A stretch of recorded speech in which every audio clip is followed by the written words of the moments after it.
Poštovani predsjedniče Hrvatskog sabora, akademiče Reiner, uvaženi ministre, gospodine Orepiću, poštovani izaslaniče predsjednice Republike Hrvatske, gospodine Jurčić, zamjeniče ministra obrane, gospodine Iviću, poštovani generali, dragi prijatelji, poštovani vojni ordinariju,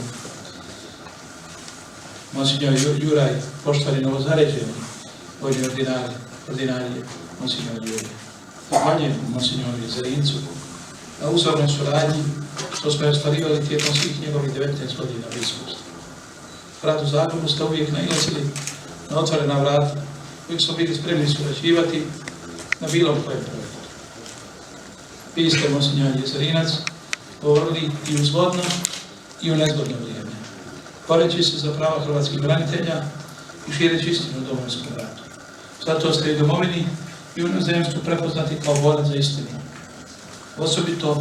Osobno ime svojih sugrađana, svih Zagrepčanki i Zagrepčana vam iskazuje veliko i toplo ljudsko hvala za sve dobro što ste za sve nas činili tijekom svog biskupstva.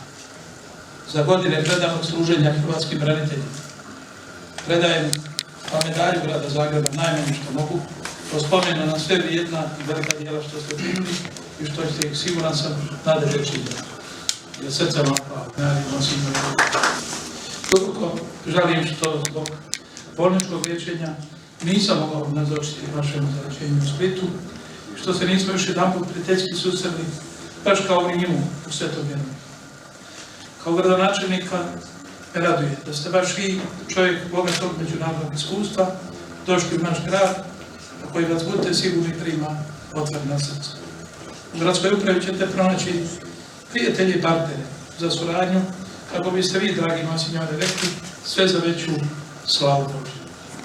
Papa Franjo u svom apostolskom nalogu, kao što ga je na misi vašeg zaređenja pročitao monsignor Alessandro Derico, piše: kao ljubljenom sinu želim da službu vojnog ordinarija vršite mudro, razborito i iznad svega s ljubavlju. Baš kako je činio blaženi Alojzije Stepinac, čiji se lik nalazi na Srbenjaku, koji vam u znaka dobrodošlice poklanja. Dobro nam došli.